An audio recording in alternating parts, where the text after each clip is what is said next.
utilizan para resolver problemas. O sea, hemos dicho que el método de elementos finitos es un método aproximado.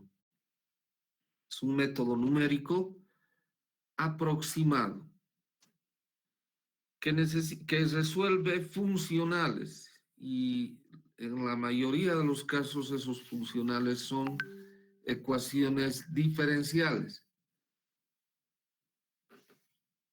¿Sí? Entonces, para resolver las ecuaciones diferenciales, que son de dos tipos, hemos dicho, con condiciones de borde y condiciones iniciales. Y hay también una mezcla, ¿no? Condiciones iniciales y borde. Pero bueno, necesitamos, bueno, la solución es un conjunto de, es una familia de curvas o familia de superficies. Entonces, estamos hablando de geometría. Lo que hacemos nosotros es plantear la solución y esa solución viene de la mano de una familia o una curva o una familia o una superficie, familia de superficies o una superficie que nosotros damos como solución. Entonces, para eso necesitamos elementos geométricos que representen esas curvas o esas superficies. Por eso necesitamos de elementos geométricos.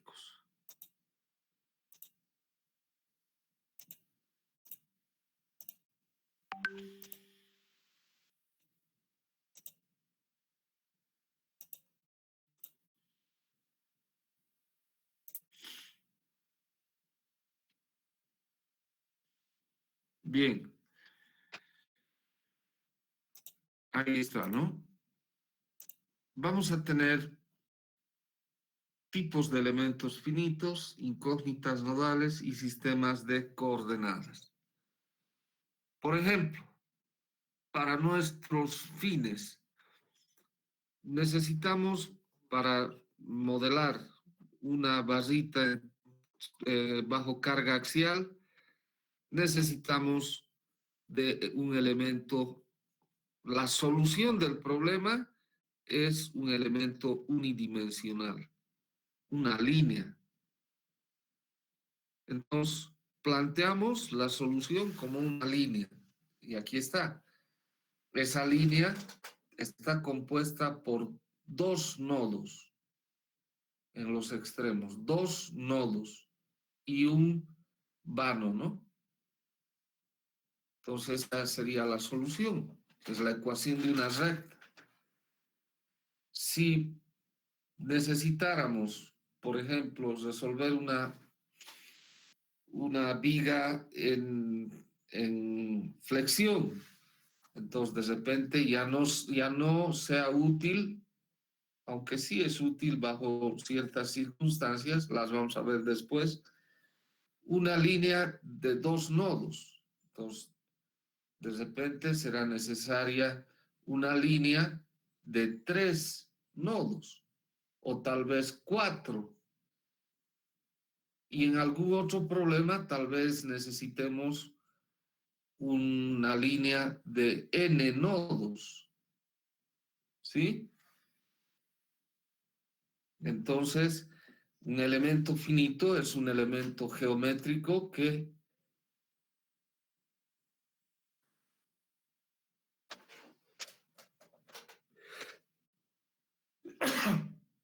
perdón, que representa o se aproxima a la solución de la ecuación diferencial. Y está compuesto por nodos y vanos. Los nodos están unidos por vanos.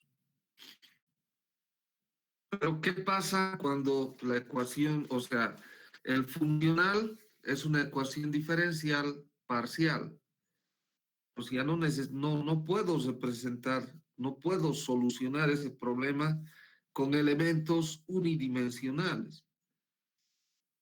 tendré que plantear elementos en dos dimensiones. Y el más sencillo, empezamos por ahí, es el elemento triangular. CST es el de deformación constante. Triángulo de deformación constante quiere decir este CST en inglés.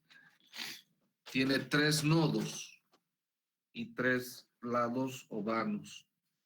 No se dicen puntos, tampoco se dice nudo, se dice nodo.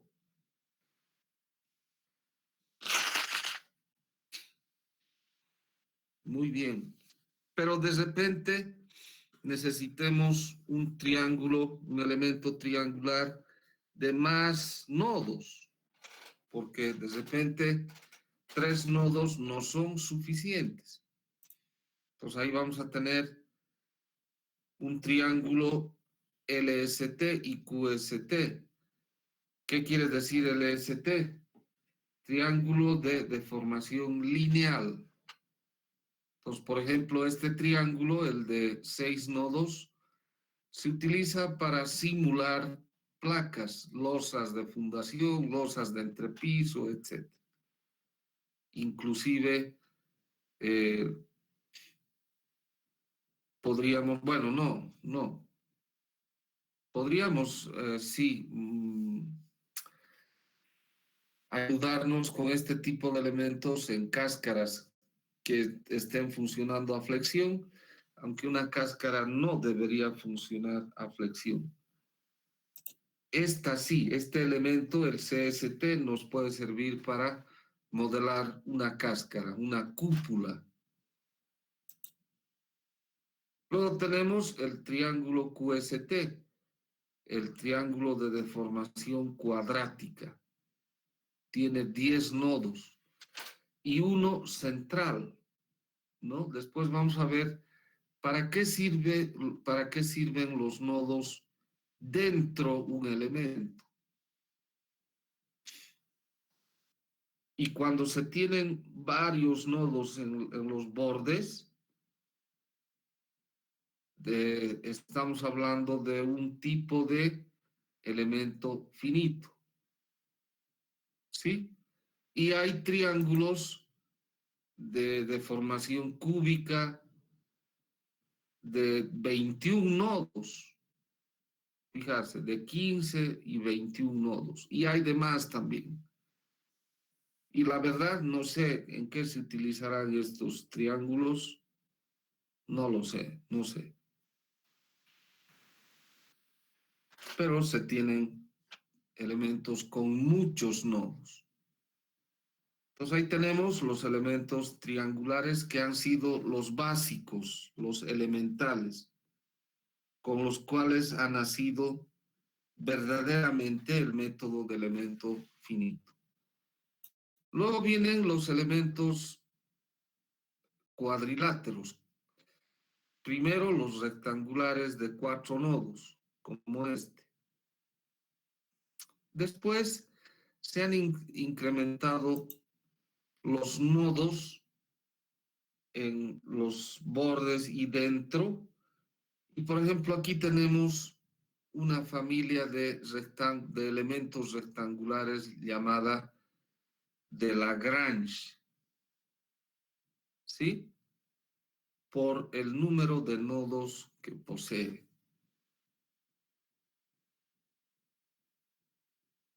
Cuando tiene muchos nodos en el borde e internos, estamos hablando de elementos, una familia de elementos rectangulares de Lagrange.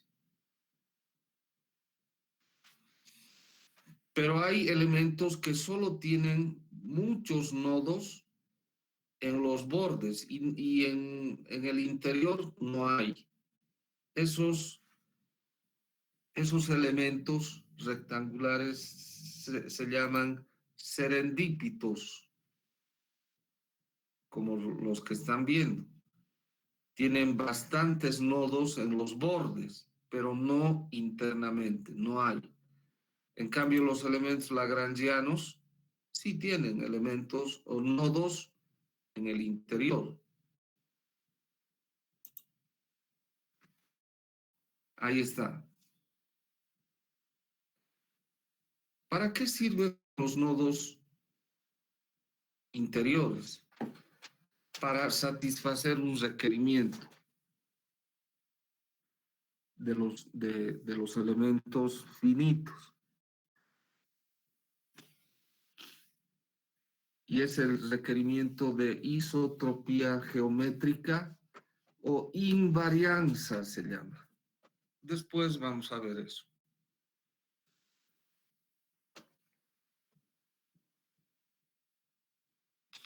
Este capítulo es más un capítulo de charla, vamos a decir. No hay ecuaciones, no hay nada. Después siguen los elementos cuadriláteros, como este trapecio, ¿no? Este es un excelente elemento y puede simularse a partir de triángulos, ¿no? A este trapecio podríamos dividirlo uniendo los nodos 1 y 3 en 2 triángulos. O tal vez en 4 triángulos, como es este caso. O en 4 triángulos con más nodos en sus bordes. Se puede hacer eso. ¿En qué nos ayuda eso? En aproximarnos mejor a la solución. Pero nunca vamos a llegar, nunca, salvo en elementos lineales, unidimensionales, en vigas, en vigas y armaduras, sí, la solución es exacta, pero en elementos bidimensionales, comportamiento bidimensional, ya la solución es aproximada. También se tienen los elementos curvos, fijarse, elementos triangulares como este, pero curvos, con varios nodos, o como este otro, o como este tercero de la izquierda, ¿no? Y finalmente como este último inferior de la derecha. Son elementos curvos que nos ayudan a aproximarnos mejor a la solución. Aunque les digo, si nosotros, por ejemplo, tenemos una losa de entrepiso, por decir, que tiene una forma en algún lado circular o elíptica. Podemos simular para su modelamiento con esa curva con elementos curvos, ¿no? Y nos estaríamos aproximando mejor a la solución, pero también podemos mapear o dividir, porque de eso se trata al final, ¿no? Tenemos el campo variable y hay que convertir, el campo variable es continuo y el continuo es difícil resolverlo, entonces hay que convertirlo en un campo discreto. Entonces, nuestra losa que es curva, si no sabemos manejar los elementos curvos, por ejemplo, el SAP no tiene elemento finito curvo, no tiene, ¿no? Y quién sabe, si alguien se interesaría, sería pues lindo que haga un modelito, una losa, digamos, que resuelva por elementos finitos, pero con elementos curvos, para una losa curva, una tesis, digamos, ¿no? Bueno, vuelvo. Podemos esa curva aproximarla con elementos bien pequeños, que pueden ser triángulos o cuadriláteros, pero elementos pequeñitos. Y vamos a aproximarnos también de mejor manera a la solución. Y hacemos eso normalmente nosotros, porque el SAP no tiene elemento curvo. Entonces, tenemos que aproximarnos con elementos triangulares o cuadriláteros y mapear o dividir en pequeños elementos, ¿no? Pero también existen los elementos espaciales. Por ejemplo, aquí tenemos este tetraedro, ¿no? O tenemos este ladrillo. Con este ladrillo podemos simular losas de fundación espesas de espesor considerable. O como este otro,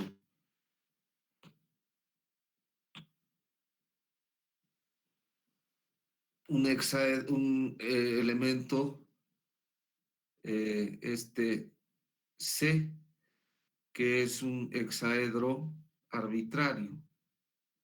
O finalmente, un elemento así como este curvo, pero volumétrico. Dice aquí en la notita de abajo, elemento tridimensional cuadrático, ¿no? Entonces, digamos, esos son los elementos más comunes que se utilizan en la solución de problemas. Es un elemento que tiene, un elemento finito tiene nodos y vanos o elementos que conectan esos nodos. Pueden ser rectas o pueden ser curvas. ¿De acuerdo? Por favor, si hubiera alguna pregunta.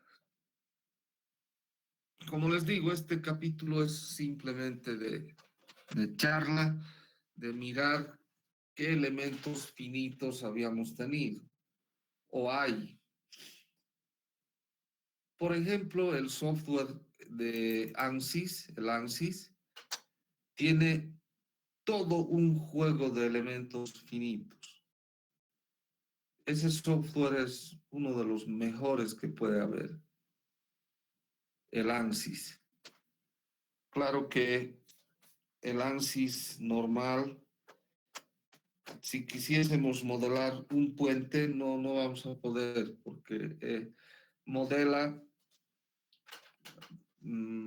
cosas pequeñas, ¿no? Creo que hasta 100 metros podemos modelar, pero más allá de eso ya no.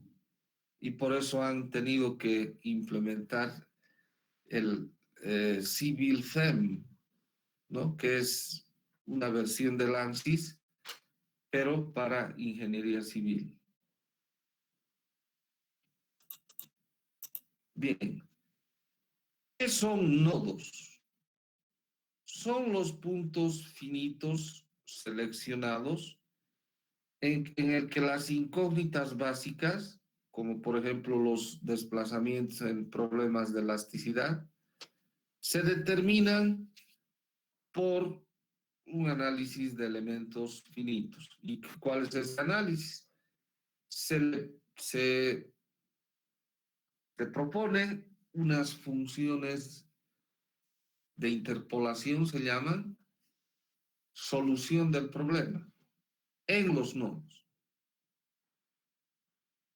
Dice, las incógnitas básicas en cualquier punto del elemento son determinadas, ahí está, usando las funciones de interpolación, funciones de forma, funciones test también se llaman, o base, o funciones de aproximación en términos de los valores nodales del elemento. Hay dos tipos de nodos, los externos y los internos. Los externos están ubicados en los bordes o en la superficie de los elementos. Y los internos están dentro, ¿no? Estos nodos externos, los internos, vamos, los externos se conectan con otros elementos. Los internos se encuentran dentro y no se conectan con otros elementos. Y como les dije, sirven para satisfacer el requerimiento de isotropía geométrica de las funciones de interpolación. Dentro de estos nodos se pueden advertir, se pueden clasificar en nodos primarios y nodos secundarios. Los primarios se encuentran en las terminaciones de los elementos unidimensionales o en las esquinas de los elementos bidimensionales y tridimensionales, mientras que los secundarios se encuentran en los lados de los elementos.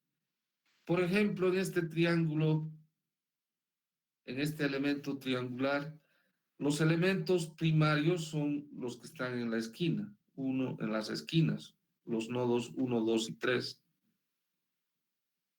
Los nodos secundarios serán 4, 5, 6, 7, 8 y 9. Y el nodo interno el 10. En el elemento lineal, los nodos 1 y 2 son primarios y 3 y 4 internos. Y así tenemos tal cosa. Por favor, si hubiera alguna pregunta hasta aquí. Bueno, este capítulo es charla de peluquero. Incógnitas nodales. ¿Qué son las incógnitas nodales? Son los grados de libertad por cada nodo de un elemento finito. En problemas de elasticidad, me ha faltado ahí una D, ¿no? Son los desplazamientos y rotaciones nodales. Esos son las incógnitas nodales. Los problemas que involucran únicamente desplazamientos, ¿no? Por ejemplo, en este caso, en una cercha, solo hay desplazamientos, no hay rotaciones, ¿no? Entonces, estos problemas se conocen como de continuidad C0. Pero, por ejemplo, si tuviésemos pórticos, ahí entran las rotaciones, y a esos problemas se les llama problemas con continuidad C1, porque ya interviene la derivada, que es la rotación, ¿no? Y hay problemas que involucran derivadas de segundo orden o más, pero a estas de segundo orden se las conoce como C2. Y en general tendríamos problemas con continuidad CR. ¿De acuerdo? CR. Bien, sistemas de coordenadas. Nosotros conocemos por lo menos dos sistemas de coordenadas en ingeniería estructural, las coordenadas locales y las coordenadas globales, ¿no ve? Por ejemplo, para esta armadura, las coordenadas globales son los ejes X y Y. Y todos los elementos, todos los nodos están referidos a estas coordenadas, a este sistema global de coordenadas.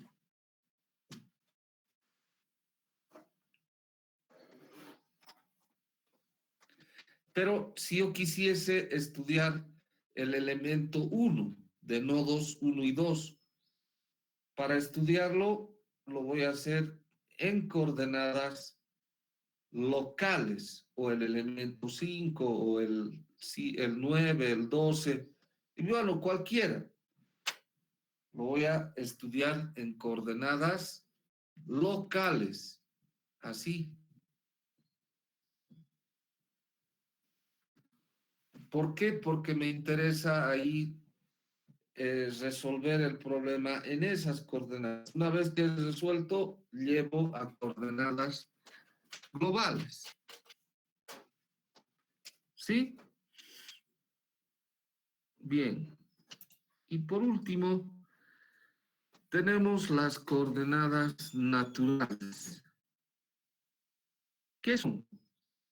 Dice, permiten la especificación de un punto dentro del elemento por un conjunto de números adimensionales. O sea, internamente, por decir, yo puedo tener un elemento de dos nodos, pero yo necesito por alguna razón definir un nodo al medio. ¿Sí? ¿Cómo hago eso? Según esto, con números adimensionales y su valor no excede la unidad. O sea, ese elemento de dos nodos, digamos, mide 5 metros, pero yo lo voy a convertir en un elemento unitario, donde su longitud de 5 metros va a ser 1.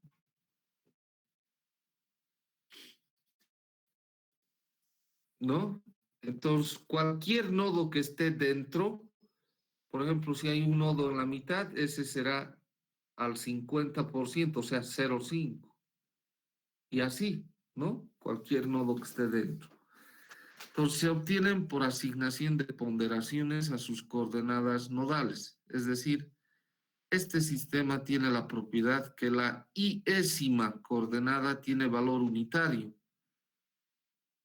en el nodo I del elemento y 0 en los otros nodos. Por ejemplo, yo podría estudiar este elemento, el 1, este de aquí, la primera gráfica, en coordenadas naturales. Quiere decir, son coordenadas locales, pero el elemento varía solamente si el origen es tal cual se ve aquí, x', x' y y', ¿no? Si el origen es el nodo 1, este será 0 y el 2 será 1, ¿verdad? 1. Entonces son coordenadas locales, pero donde los elementos varían entre 0 y 1. Y yo podría poner también al medio, y entonces podría hacer variar este elemento entre -1 y 1, pero siempre está en el rango de 1. A eso se le llama coordenadas naturales. Ahora hay otra nomenclatura similar, se dice coordenadas generalizadas. Cuando hablamos de coordenadas generalizadas, no estamos hablando de un sistema de referencia, no, sino que como habíamos visto, se refiere a esas constantes alfa 1, alfa 2, que proponíamos en nuestra función de interpolación. A eso se le llama coordenadas generalizadas. Bueno, y eso sería todo lo que corresponde a esta charla de peluquero. Bueno, lo esencial, ¿no? Lo esencial para este tema que es tipos de elementos finitos, incógnitas nodales.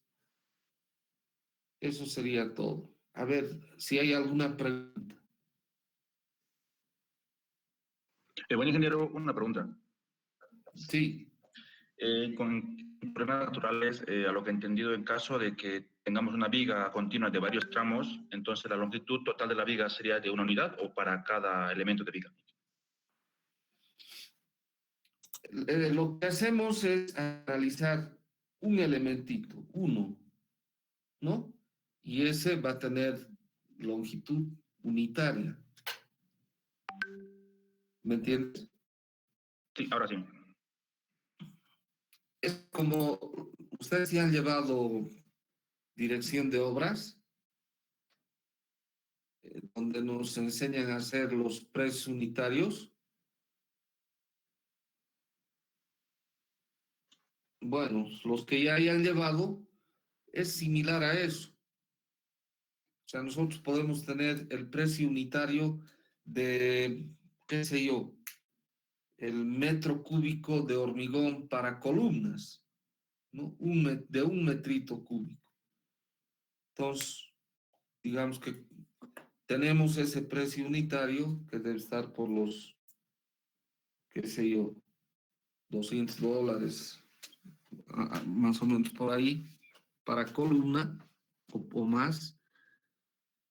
Y si quiero saber el costo total, lo único que tengo que hacer es calcular el volumen de hormigón armado en columnas, en todas las columnas que tenga, y las multiplico por su precio unitario, ¿no? Lo mismo es la misma idea en el caso de coordenadas naturales. ¿Ok?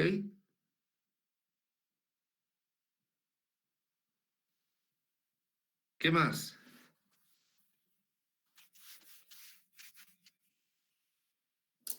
No olvidarse, por favor, porque a partir de aquí vamos a ir utilizando con mucha frecuencia las coordenadas naturales. Mucha frecuencia. No quiere decir que vamos a dejar las coordenadas globales, no, pero sí vamos a usar muchísimo estas coordenadas naturales. ¿De acuerdo? Muy bien. Hasta aquí nomás esta charla de peluquero. Ya la próxima clase vamos a ver funciones de interpolación. Muy bien. Entonces quedamos libres. Por favor, estar estudiando, no dejarlo para el último momento. Y nos vamos a ver el día martes. ¿Ok? Hasta el martes, jóvenes. Hasta el martes. Hasta luego, Inge. Hasta luego. Hasta el martes. Hasta el martes, ingeniero.